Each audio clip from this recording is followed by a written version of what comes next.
it feels like opening my eyes for the first time. I had no idea that a human being could wake up each and every day and feel like this. It is not something that I know, it is something that I feel. And to feel each and every day not just well rested, recharged, surrounded by the people that I love with this fluidity of time, but also like a deep certainty, sense of clarity, connected sense of purpose and freedom to basically kind of do with life what it is that I will. That is a much different level. Like I thought this was something that you would get after a nice long vacation, and then of course naturally it would life, what did people say, life would take over, life Mhm. comes back. And it turns out life does come back, but it doesn't have to always feel so urgent and feel so constraining and feel so debilitating, honestly, that it used to. I'm Morgan Smith. I've been doing Encoded for about 5 months. I'm the founder of a private travel office called the Alder House. I like to say that I got lost when I was 22. I mean, I didn't like, I didn't not have a map. I live in Colorado. The mountains are always west.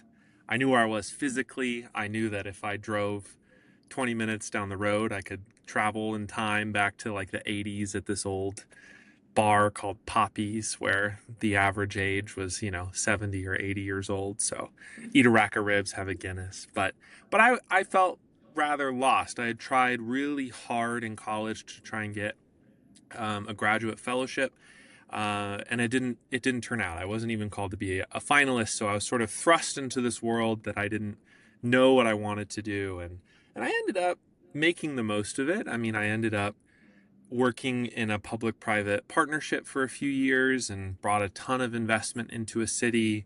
I turned that into consulting and some consulting in-house and consulting entrepreneurially.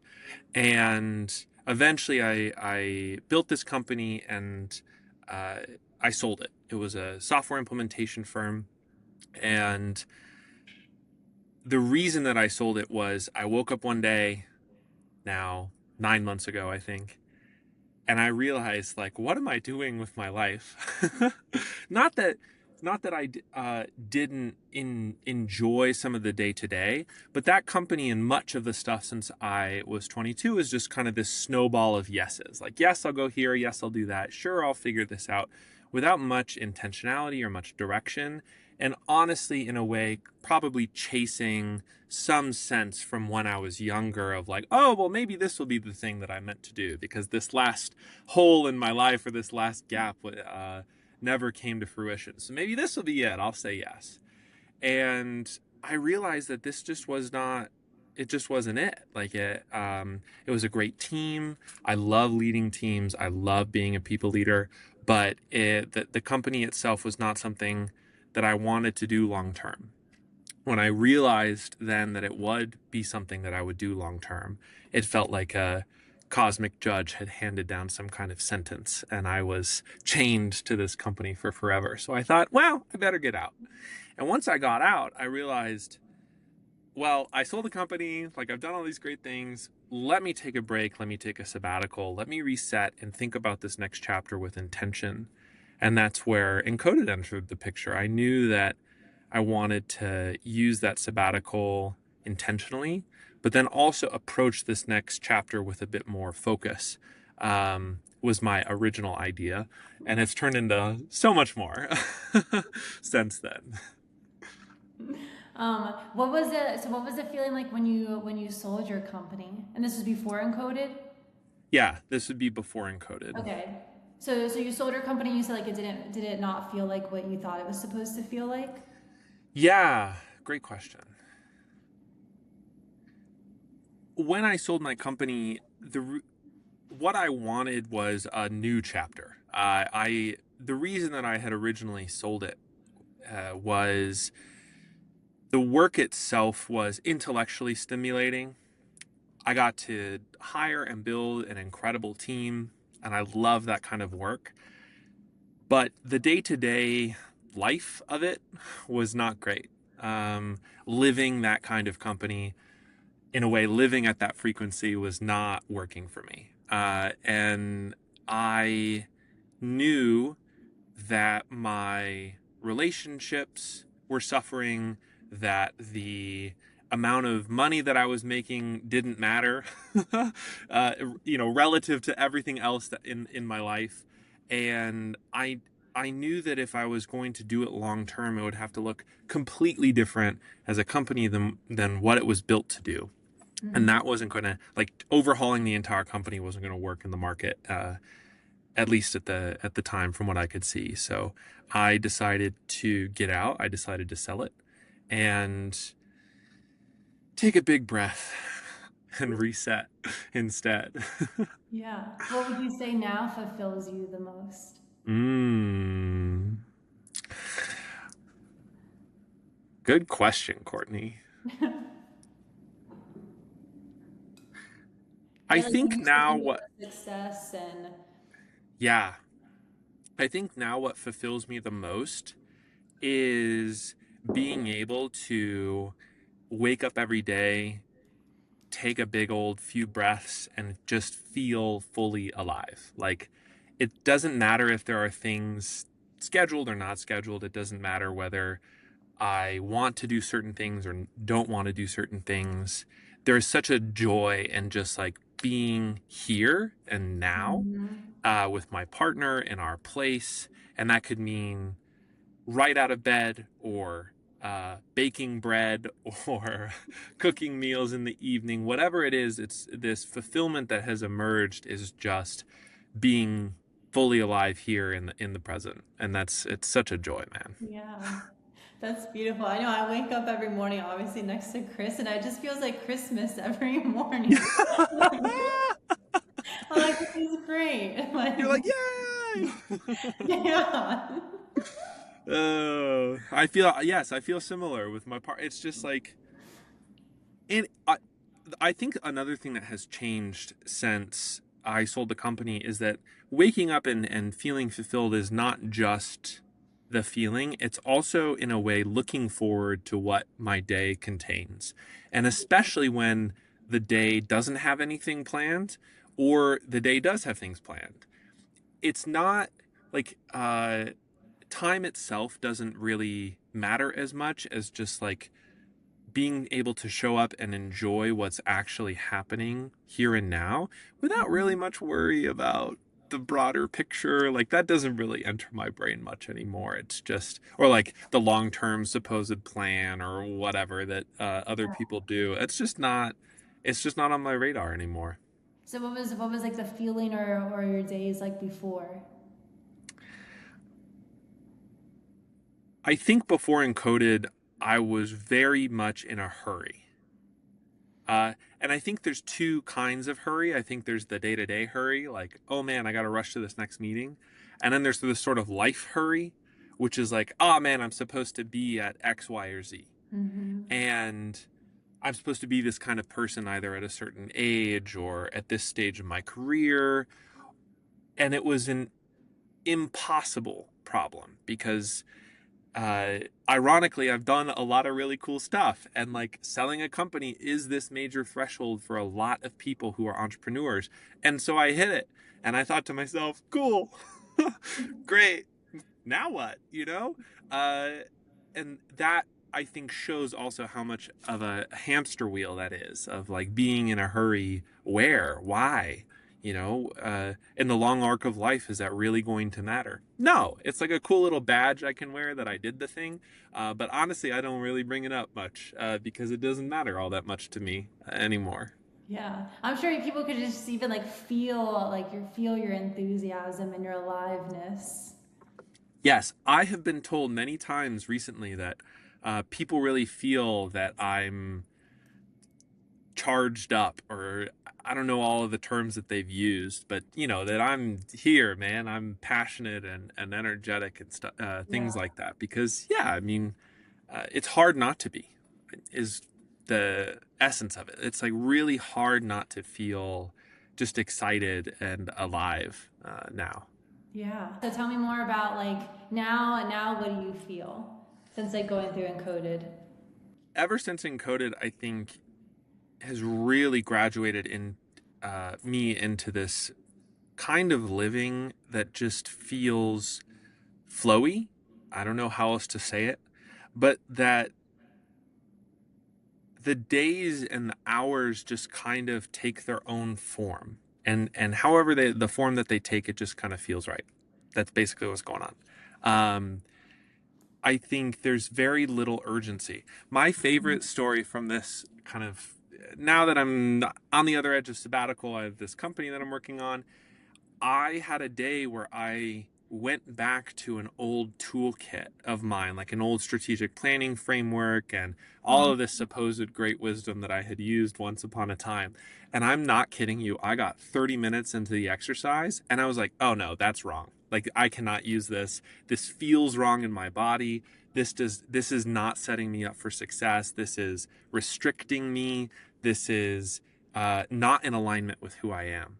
And that being that in tune with what is right for me would be impossible 8 months ago. Like it was there, it was something that I had access to or something that I had experience of, but it was not always on. And it was definitely not used to be like, nope, we're not using that framework. You know, like that doesn't make any sense. We're gonna check out all of that work and figure out something new, figure out something different for me. So mhm. it's this embodiedness, I guess, of feeling present. It's not like oh, I look around the room and I see everyone smiles, like I do, but it's much more deep and personal than that. Yeah, like internal. Can you Yeah. describe more like whatever your relationship, like what was the actual framework, or like why Mm. didn't it work? Like I want to know like all the things that you've tried. Yeah. Well, one of the things that I learned in an older life was to break apart effort into chunks of time. So this is very common, right? Batches, cycles, sprints, things like that.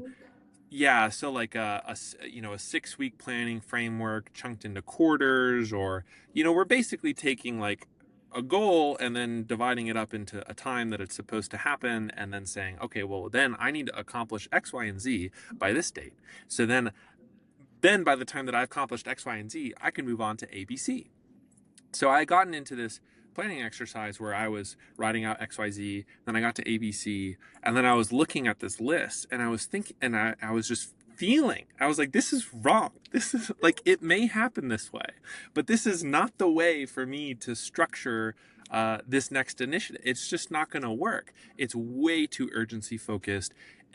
It's way too like self guilty. Like, what happens if I don't do the thing that I set out to, myself to do? That's not setting myself up for success, obviously, but not obviously to a former self. Obvious to me now, and as what I have done instead is I basically said, here are my two priorities. I know that these are the two things that I need to work on, and I'm just going to follow each day what shows up today for me to continue moving forward with this. Is it a call with someone? Is it having lunch with someone? Is it writing something? Whatever it might be that feels right for that day is what I'm going to pursue. And as it turns out, things are moving way faster than I would have ever thought before. So, hey, it's Why do working you, out. why do you think that is?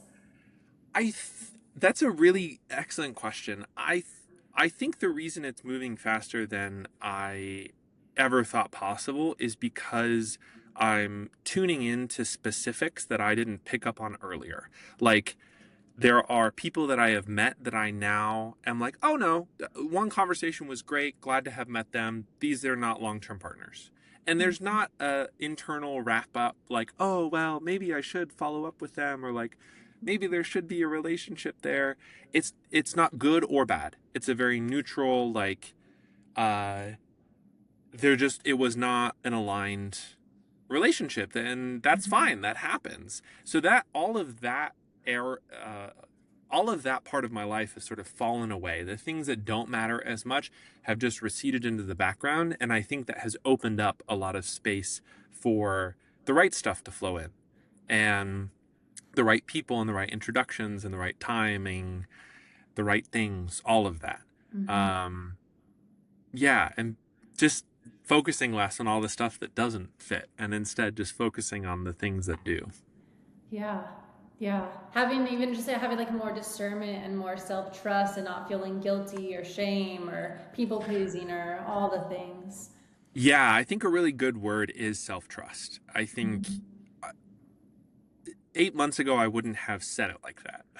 I thought, oh, I really trust myself, like I'm someone who knows what's going on inside, and maybe, but I think what's different now is that the self trust is its own kind of signal or compass to actions, in which the there's not any doubt involved in it. Like I can completely trust myself that these decisions that I'm making and the paths that I'm going to take for this new venture are right.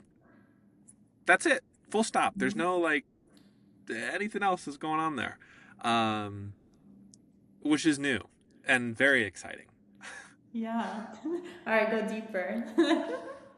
I think previously I would have taken small stumbling blocks or uh, you know signals or things that didn't go exactly right as like evidence that it wasn't going to work out, Mm. and that if I received an invitation to a really important room or an event that I should really be at, it was a big deal. And I needed to prepare myself for that. And I needed to, you know, put on the good shoes and the tie and all the rest Or, yeah. to show up to impress and all the other things. These genuinely kind of subconscious drivers. And today it's more like if I just show up as who I am in all of those scenarios, everything will work out exactly fine. And like everything will just fall into place. And that is a different level of self trust. It's not that, oh, I can trust myself to do all the things that will impress all the other people. It's a kind of self trust that's if I just show up as I am, uh, showing others what is possible with me or through me, that's great. And the people who resonate and align with that are the right kind of people that I want to keep around in my life. Mm-hmm. And then you become so magnetic, Yeah. right? And it's like all the Totally. opportunities come to you. Yeah. Yeah. People start, being like, oh, well, hey, have you heard about this? And, oh, I was just thinking about this for you. And that's thrilling. And I think what has really stuck out to me is that as that self trust has grown, I feel a different kind of confidence Mm-hmm. because I was always a fairly confident person. But I guess in some way it was more of a confident as a mask or like as a projection or an appearance to people that I could, put a bunch of willpower, concerted energy behind, like, yeah, I'll show up a certain way. And now today it's like, nah, I don't need to do that. I'm just going to show up as me, Yeah. energized and joyous, have a bunch of fun with people, and the people who like it. Mhm.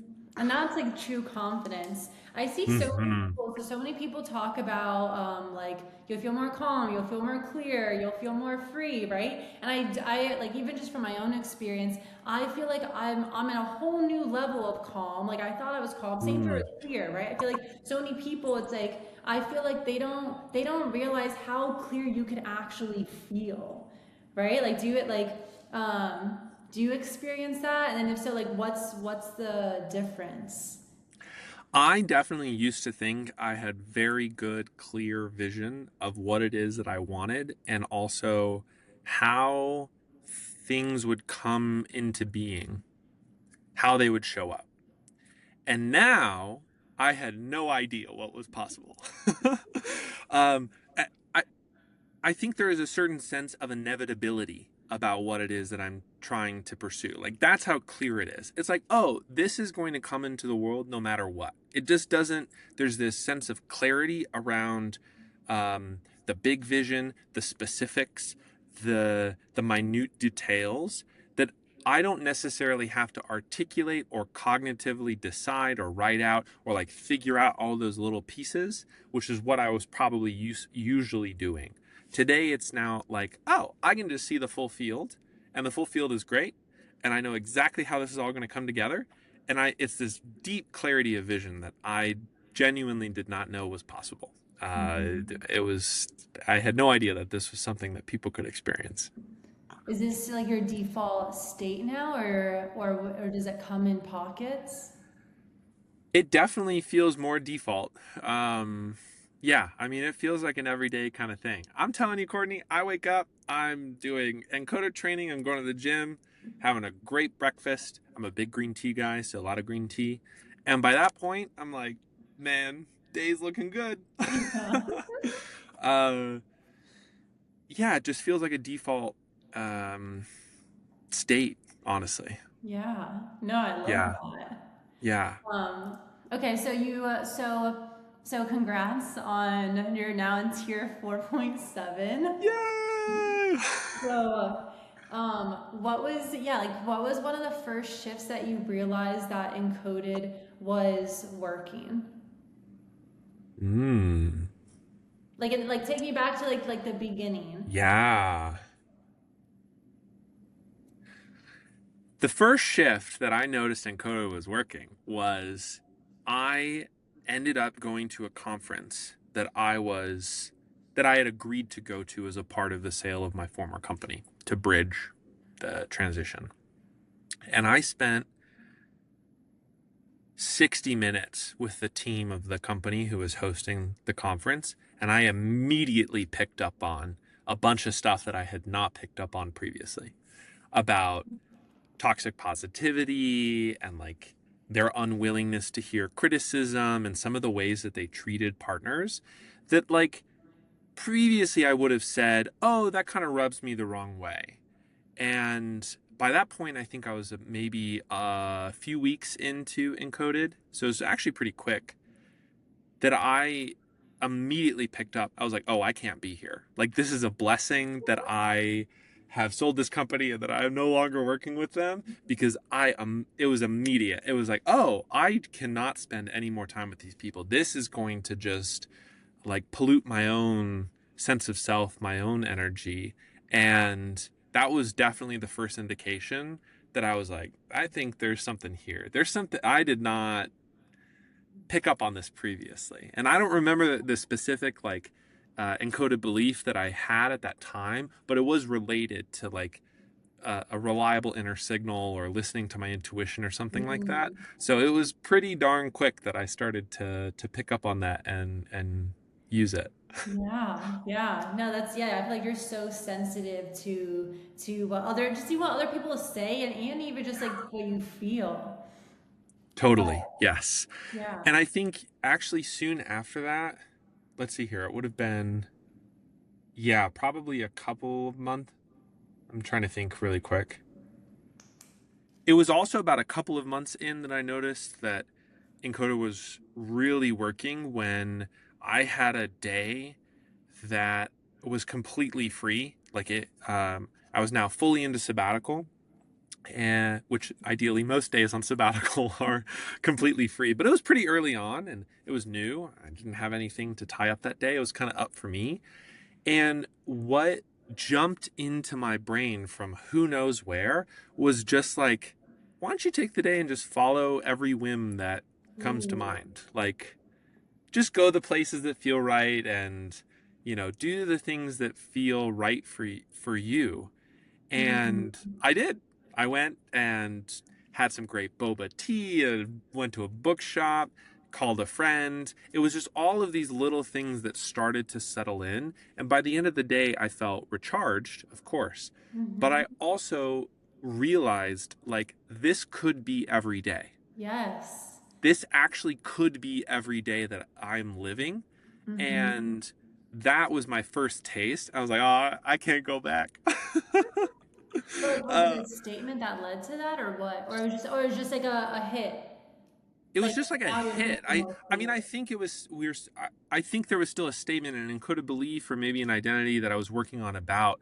the fluidity of time and listening to intuition and some of those things Mm. that came out of Encoded that I think provided the container for my own brain and my own body to be like, well, why don't you just listen to us once in a while?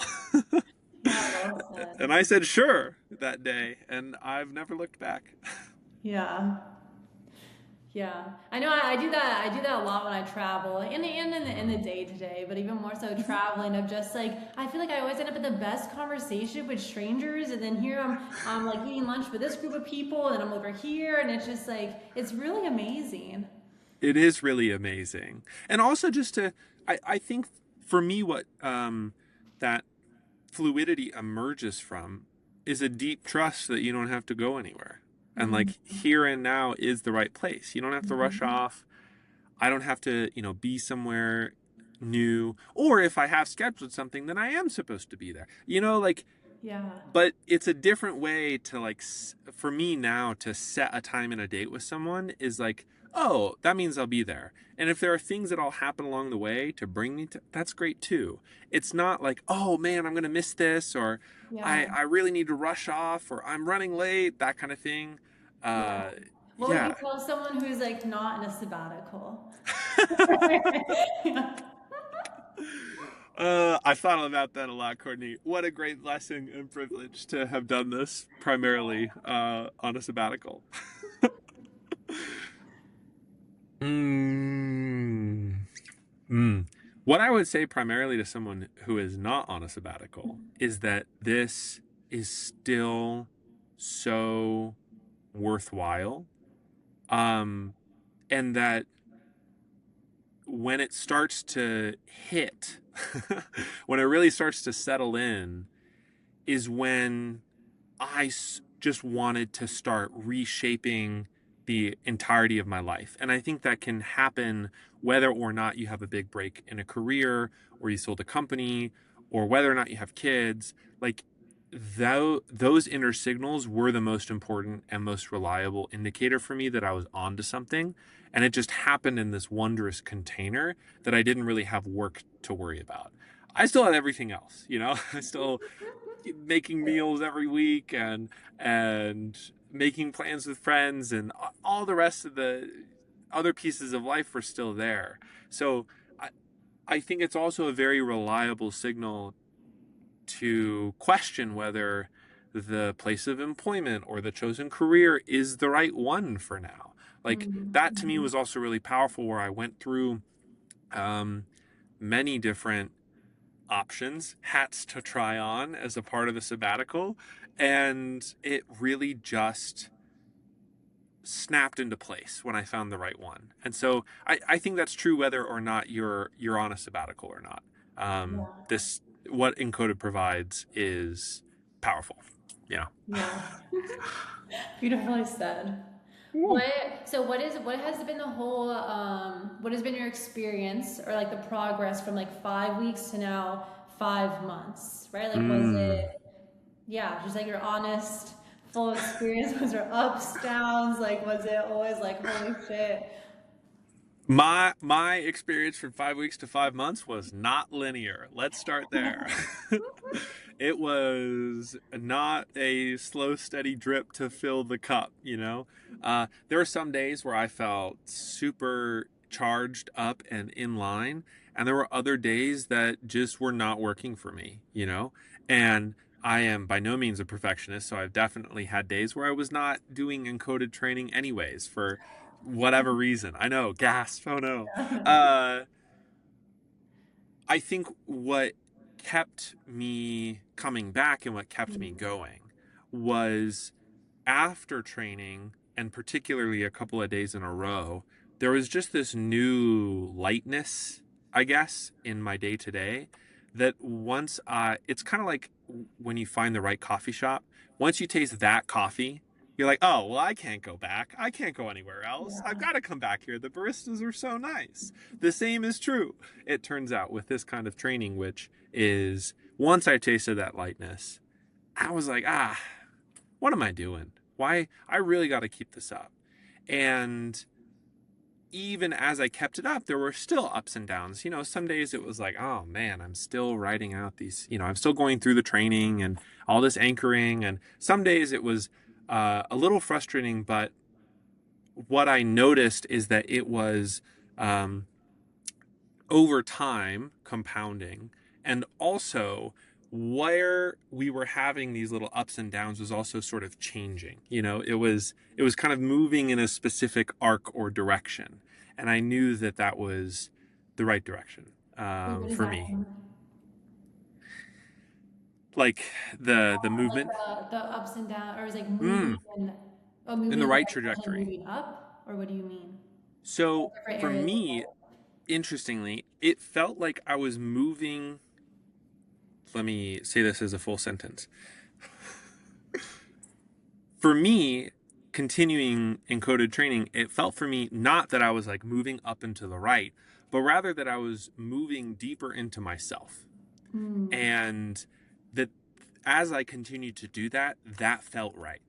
It was not like, oh, I'm becoming this more expansive and interesting person. I was, but it wasn't because I was moving in some direction up or right or left. It was like I was deepening my connection with myself, and by Mm. doing so, expanding my field of vision and like my own presence, my own capabilities. And that what lots of ups and downs, it turns out, when you're connecting with yourself. So there's that was a lot of the variation on the day today. Yeah. Was there anything that that really surprised you or that you feel like you kind of like overcame or like really shifted? Mm.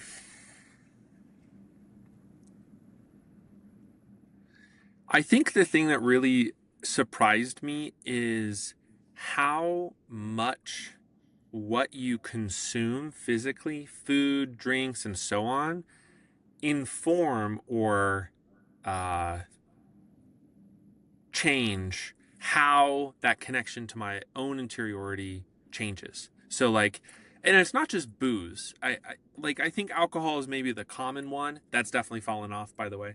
Um, Yeah, I found that so common. it's very In this? Or through I Encoded? yeah yeah, definitely. Especially more recently than early on. Mm-hmm.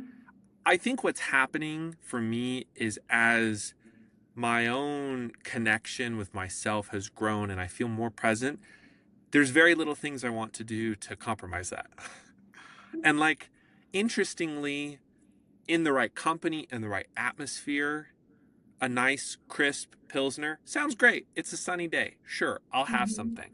But in other circumstances, it feels like something that would numb away that connection, or the next day I would regret having done that. And if you do that enough times while doing encoded, it turns out you start listening to yourself, or at least I did, and I realized that I wasn't going to do that anymore. But it wasn't just alcohol. I think it's also like what feels right to eat. What are the meals that I'm creating? Do I want to what is it that I want to cook? What is it that I want to bake? Those things also, strangely enough, emerged as like points of intuitive contact of like, no, that doesn't feel right. Like, no, I don't want that. I want this instead. Like, give me a big bowl, give me a big chickpea salad, please. Like that feels much more right. Is this in regards to like what's like nourishing? Yeah, that's a good term, nourishing. Yeah. Yeah, like what's nourishing or like following your joy. Like if I want a pint of ice cream. Yeah. So I do believe it's both. As I Yeah. have gotten more in tune with myself, it's both like what brings me joy, what do I really like to have, what, and also what is nourishing. So what feels right in this moment, you know? Um, and it's beyond the, oh, I'm supposed to hit some gram of protein per whatever in a day. Like, sure, I can, but also what is it that I like to eat? What are the things that I enjoy? I've always had a fairly good relationship with food, but it's now just, it feels finessed or it feels more in tune. Mm-hmm. Yeah, I find it so fascinating that so many members, I feel like they stop, I guess like whatever substances they were using to numb or cope, Hmm. and then Hmm. no longer resonate with it. Is there anything else that you find yourself like no longer resonating with after going through Encoded?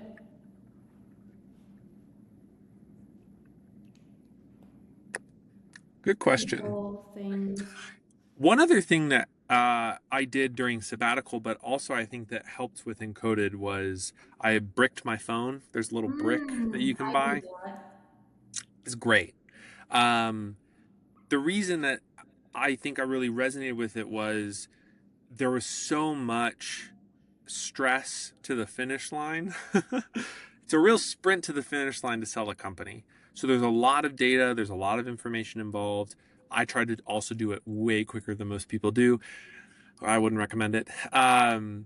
So there was a lot of stuff on a lot of habits through incidental habits that I had learned from that stretch of time that bricking my phone while doing Encoded has changed a ton. Where I honestly might use my phone to text and call people, but there's like nothing else on it. Mhm. Like I might as well get a Nokia anymore. And I don't know if it was necessarily a source of numbing, but it was definitely a great way to sort of disconnect the brain in tough or stressful times to either scroll or just kind of cycle through a variety of things. And as I've gone through encoder training, that has obviously disappeared. It's like, yeah, I use a phone every once in a while. I'll call people, but it's not. I'm not sitting there going through stuff. It's just not. It's just not Yeah. for me. Yeah. Like you're not like consume your own thoughts and be in right Yeah, where everyone else is. yeah. It was a really noisy chamber there previously, and it feels a little bit more focused now. Yeah. Okay. I wanted to read your text or your email. Oh yes. It was great. Okay, so um, I cannot, yeah, I said, okay, so you've reached tier 4. So tier 4 is energetic mastery, and you said it feels like you have opened up your eyes for the first time. And then I cannot clearly articulate all the differences between now and 5 months ago, but I feel like a brand new human being. I had an idea of what this would be then, but I could not even conceptualize how it would feel. So like maybe like take me back to like that moment. Like what were you reminiscing on or experiencing or yeah. I think 5 months ago, I had an idea of what it meant to be well rested and recharged and feeling like I was doing something that I was passionate about. I've had experiences, surrounded by the people that I love and the sort of time feeling fluid. I think that's really common. And I think a lot of people have had access to that. So 5 months ago, when I was listening to some podcasts or reading through some stuff that Encoded had to offer, I was like, oh yeah, I think I get that. Like I understand what that could be like. Now that I'm here, I had no idea. I think I had an intellectual idea of what it meant, but not an embodied sense. And I think that's to me the most critical part of what Encoded has offered for me and the change that has happened is it is not something that I know, it is something that I feel. And to feel each and every day not just well rested, recharged, surrounded by the people that I love with this fluidity of time, but also like a deep certainty, sense of clarity, connected sense of purpose and freedom to basically kind of do with life what it is that I will. That is a much different level than what I had thought then. And that was why I had said it feels like opening my eyes for the first time. I had no idea that a human being could wake up each and every day and feel like this. Like I thought this was something that you would get after a nice long vacation, and then of course naturally it would life.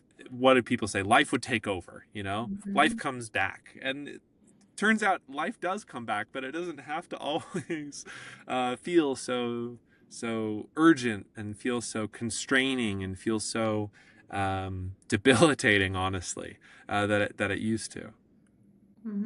Like superhuman. Yeah. Yeah.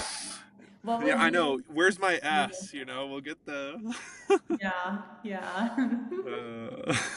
uh, Okay, what would you say? What's one of like, I guess like the superpowers that you now got? hmm. Superpowers that I now have got. That's really good. I honestly think one of the superpowers that's come out of this all has been not having any guilt, obligation, uh, sense of regret, internal should I, shouldn't I, over keeping informal or business relationships up. It's like, if it matters, it matters. If it does not matter, it matter. It doesn't matter. It just everything is supposed sets in how it's supposed to be. And I think previously I was so concerned with, oh well, I should really keep up this relationship, and oh, we haven't seen each other in so long, and not necessarily I was always initiating that, but the difference now is if I meet someone and there's a great connection, we'll see each other again. And if I meet someone and there's not a great connection, that's fine. We probably won't see each other again. And I don't have any internal narrative or story about whether that's good or bad. It's just completely tuned into my own intuition and sense of is this right? Is it, and especially right for now. It may come back later, and and when later comes, then it'll be right then. I don't know. Yeah, no, that's a massive shift. Yeah, truly, Courtney, that has Yeah. been crazy. Yeah, Yeah, it's yeah, wild. yeah.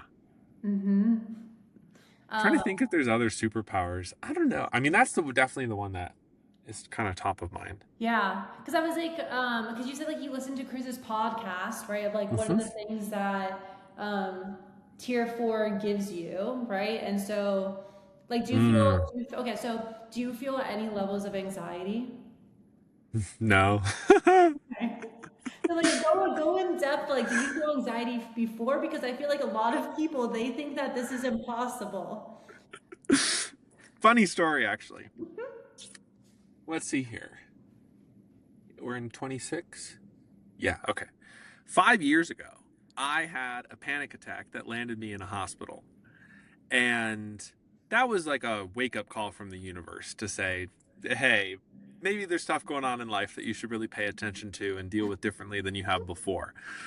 Uh, but for the years that followed, it was always something that I would say I was coping with, or something that was present and then I had managed.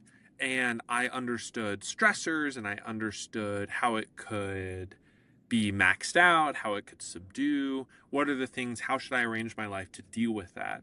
But it was also like anxiety could pop up at any time, that kind of thing. Um, Hardly chronic, well managed, but it was still present. Today, I don't even think about it.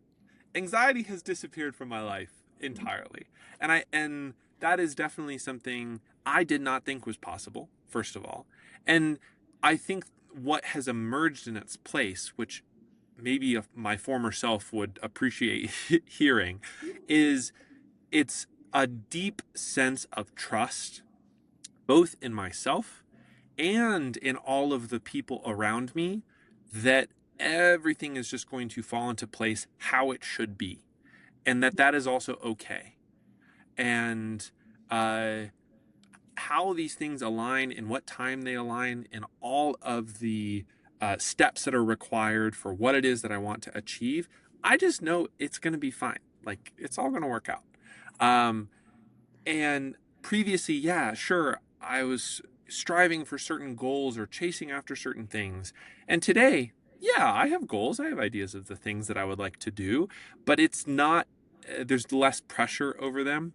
And I think there's also a deeper sense of, I know that there's an inevitability to what it is that I'm trying to do. So why would I be anxious about it? That hasn't even, popped up in my head in the last couple of months.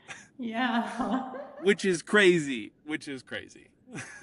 So freeing. Have you done it? So in the past, like when you were like anxious, did you Mm.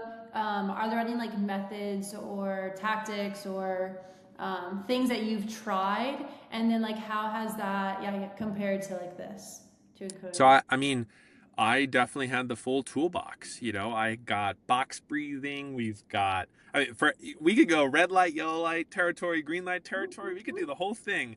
Every Yeah. tool imaginable is probably something that I know of or have tried. And then there are also like long-term maintenance things that I knew were really good for me. Working out was always really good. Staying flexible in the afternoons was really good. Making plans with friends was really good. Like I had a lot of good stuff in place to keep it at bay, proverbially speaking.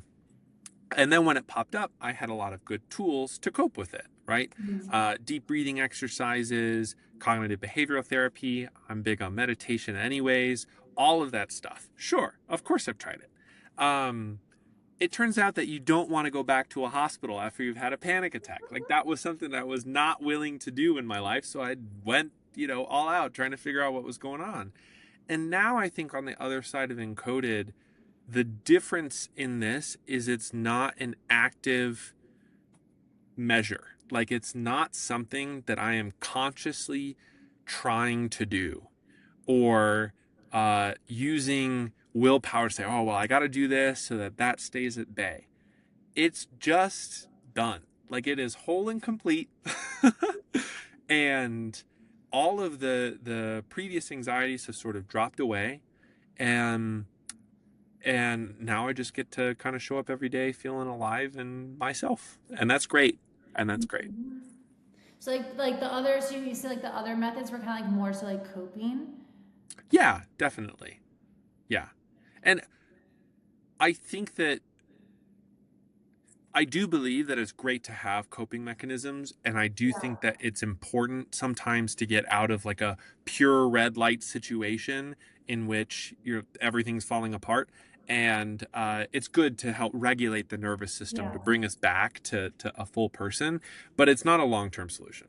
Like Mhm. constantly coping is very different than what Encoded offers. and Yeah. and also what I've experienced from this program. It's like a whole new way of moving through the world. Because this is more like internal, like Yes. subconsciously. Yes. It's almost, what's really interesting? Did you ever have you seen those like sets of like complicated gears where like or like puzzles where if you turn the gear in the right thing it all kind of like slots together, Yes. Yeah. but you're Yeah. always like trying to move the gears in the right way. I think coping is just like moving the gears, and what we've got here is like the solution to the puzzle. It is the key that unlocks it. Yeah. Ooh. um and for, and I say that genuinely because I did not fully understand what was possible without going through it. Like I just didn't get it until I started going through the motions and experiencing what it provided. And now I'm like, why was I ever coping? Why was I ever just turning the dials? I should have been looking for a key. Yeah. People don't know that there is a key. Yeah, people They don't know think that that there is that a is key. the key. It's so true. It's so true. It's so true. Yeah. What would you tell someone who is considering joining Encoded? Great question. What I would tell someone who is considering Encoded is do it. uh, I also have I'm well read. I have an extensive background. I've seen a lot of stuff. I've studied a lot of stuff. I've practiced a lot of things. I'm a curious human. And what is different about what Encoded offers is it is a high leverage activity. It is, it's like the one thing you can do. There is not a perfect exercise in the gym that's going to build your entire body all at once, but there are high leverage activities, the things that make progress faster. Same is true in nutrition, or the same is true in work. Like there are certain things that just catapult you farther than you thought was possible without as much effort as other things. And I think that Encoded offers that for this world and this life that we live Boom. Yeah. Yeah. in. feel like this is like the missing, like the missing integration piece. Almost like So so many true. things like build awareness or I mean that's a big one. Like people, I think people when they try to change, it's like they have awareness, but then they do nothing with that, or they try pushing through it with willpower. And then you're just like stuck and you're in the same spot and you think you're making progress and you're not. I do genuinely believe, like now on the other side, that the idea that we just need more discipline for it is like a huge lie. It's just not true.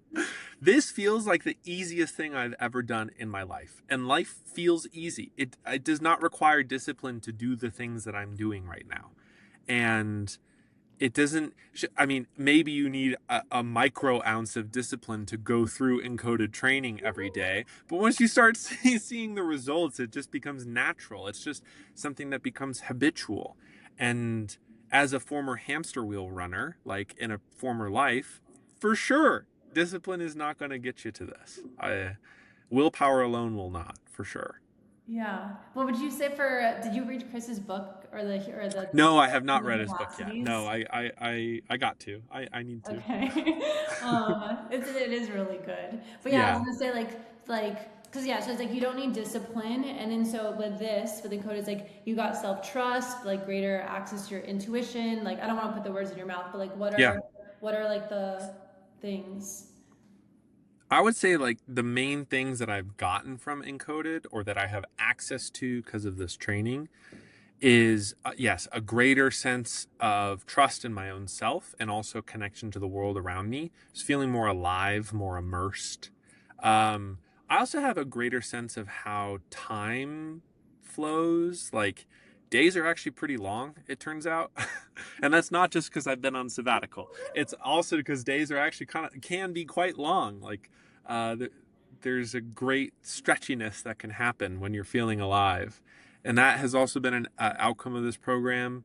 And I also feel just much more myself, like a deeper sense of just showing up as I am, and that's cool and that's great, and walking into rooms as me, which Mhm. is the huge unlock. So Yeah, like no mask, no performance. yeah, Yeah, and nice. on a Fun fact. fun fact about you.